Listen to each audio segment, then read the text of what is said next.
They've changed their mind, Richard, because they realise they're not making the money. They're hated in Hollywood. They're not even invited to the Oscars or the Emmys. So King Charles has to wake up, okay? Because the idea that Harry and Meghan are coming back here just to be private citizens is delusional. 6 years of telling the world that Britain was unbearable, dangerous, toxic, and fundamentally hostile to their family, and now Harry and Meghan are bringing their children straight back into it. That is the bombshell sitting underneath the carefully polished story of family time in King Charles's health. Because after everything Harry and Meghan said about the United Kingdom, after the interviews, the accusations, the memoir, the courtroom battles, and the repeated insistence that America was the safer and freer alternative, their children are reportedly preparing to enter British schools this September. Suddenly, the country they spent years condemning is good enough for Archie and Lilibet. And that is where this story gets very uncomfortable. Markle stands for nothing because she said these people drove her to want to take her life, that they ruined her mental health, they treated her horribly, she was crying, they had to flee the country.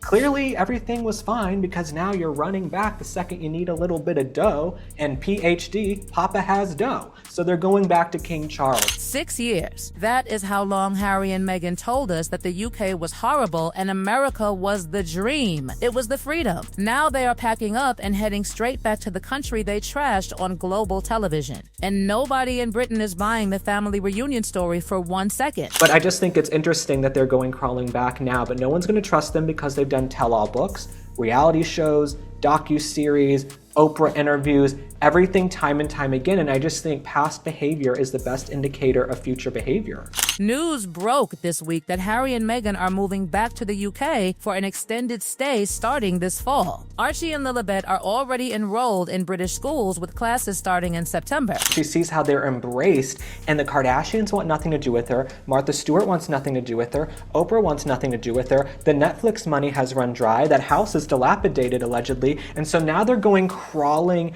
back. Let's actually walk through the receipts, because this is where the word shameless earns its place in the title. March 2021, Harry and Meghan sit down with Oprah Winfrey in front of nearly 50 million American viewers and detail why they left. Meghan says an unnamed royal raised concerns about how dark her unborn son's skin might be. Harry backs her up and says racism was a large part of why they walked away. Meghan also revealed she had suicidal thoughts while living inside the institution and says the palace refused to get her help. William was forced to publicly deny his own family was racist on camera days later. That interview did not just embarrass the royal family. It branded the United Kingdom in the eyes of a huge global audience as a place that could not protect a mixed-race woman from its own press and its own family. The memoir did not arrive as a quiet explanation either. It arrived like a grenade. Harry accused William of physically attacking him during an argument connected to Meghan, describing what he called a red mist. He also alleged that members of the royal family were complicit in the tabloid campaign against Meghan. Whatever one believes about those claims, the message was unmistakable, the family relationship was broken, the institution was hostile, and Britain itself was presented as a place from which Harry had needed to escape. Then Harry went on James Corden's show and described the British press as toxic, explaining that it was damaging his mental health and that he needed to get his family away from it. Think about the contradiction now sitting in plain sight. The exact country associated with that toxic environment is where his children are reportedly preparing to attend school. Then in January 2023 came the memoir. Harry told It that he fled his home country with his wife and son because he feared for their lives. The book itself accuses his own brother William of physically attacking him during an argument about Meghan describing seeing what Harry called a red mist come over him. Harry also said the royal family was complicit in the tabloid campaign against his wife. This was not a quiet complaint, and this is where the security argument becomes the next massive piece of the puzzle. Harry did not simply complain about security in interviews. He took the British government to court over it, arguing that his family could not safely return to Britain without the level of protection he believed they deserved. He maintained that the UK was his home and that his children deserved to feel safe there. Yet the legal battle did not end in victory. He lost in 2024 and then lost his appeal in May 2025. Then there is the part people forget because it is not as flashy as a tell-all interview. Harry took the British government to court arguing his family was not safe in the UK without full taxpayer-funded protection. He told the High Court the UK is his home and that his children deserve to feel safe on British soil, which only made the lack of protection more dangerous in his telling. He lost in 2024. He lost the appeal in May 2025.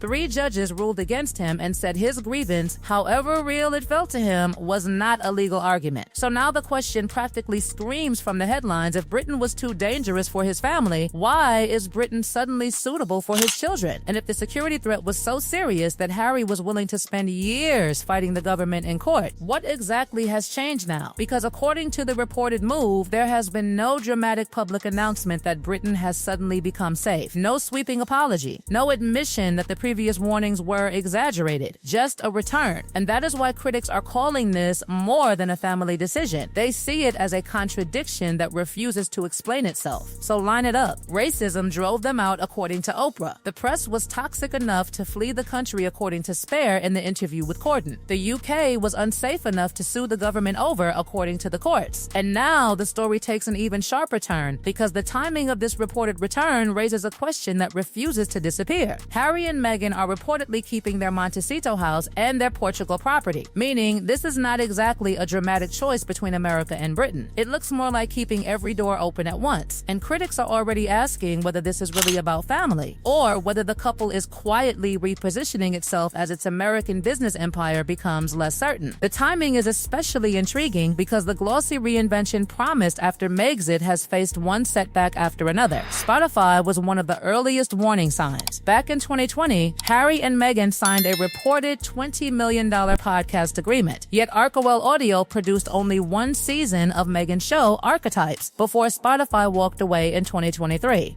Reporting at the time suggested the company had expected significantly more content while the partnership had effectively stalled. Then came Netflix, another enormous piece of the post-royal commercial strategy. In August 2025, Netflix and Archewell announced another multi-year first-look arrangement, but reports from Forbes and Variety suggested it was worth considerably less than the original $100 million arrangement. Then, only weeks later, reports emerged suggesting the original deal would not continue in the same form. Suddenly, the American dream did not look quite as unstoppable as it once did, and critics were not finished. They pointed toward the couple's other projects and asked a brutally simple question: where was the massive commercial empire everyone expected? There were successes, particularly the memoir, but not every project generated the same level of excitement or momentum. With Love, Meghan became a target for critics who considered the program dull and underwhelming, while the lifestyle brand As Ever became another source of controversy. Launched in 2025 with products including wine, jam, and flour sprinkles, the brand faced complaints ranging from candles arriving without wicks to criticism of its fruit spreads. Reports also circulated about a website glitch that allegedly revealed enormous inventory numbers, followed by claims from UK reports of a potential $7 million shortfall and warnings that the business could face serious trouble by the end of 2026. None of those reports individually proves the entire American strategy collapsed, but when placed beside the Spotify and Netflix stories, the pattern becomes impossible for critics to ignore. And suddenly, the return to Britain looks very different, because if the American commercial machine is not producing the effortless success once imagined, returning to the country that supplied the couple with enormous public attention could be strategically useful. Britain remains the royal family's home base. Britain remains where every palace appearance becomes international news. Britain remains where Harry and Meghan can generate headlines simply by existing near the institution they left behind. So when the couple says the move is about family and King Charles, some observers hear something else underneath it: opportunity. The security issue could become the biggest headache of all. The Home Office does not publicly discuss individual protection arrangements, so nobody can confidently say which security Harry and Meghan will receive once they spend extended periods in Britain. But Harry spent years fighting for greater protection and lost in court. If the family now establishes a more permanent presence, that old dispute could come roaring back. Every appearance, every school journey, every public event could reopen questions about exactly who pays, who protects them, and what level of security is considered necessary. And then comes the royal problem. Harry and Meghan may insist they are not returning as working royals, but critics argue that geography changes everything. Living in Britain places them directly inside the media ecosystem surrounding the monarchy. Their private appearances become royal stories. Their children's schooling becomes royal news. Their relationship with King Charles becomes royal speculation. And every interaction with William becomes another potential headline. That is why the idea of a rival royal court has suddenly become so explosive. They may no longer be based permanently in Montecito, but their influence, media connections, and commercial ambitions do not simply disappear because they cross the Atlantic. Instead, the tension moves closer to the palace itself. After 6 years of accusations, interviews, a memoir, television appearances, security litigation, and an entire public narrative built around escaping Britain, Harry and Meghan are reportedly coming back. Not as working royals, not with a dramatic apology,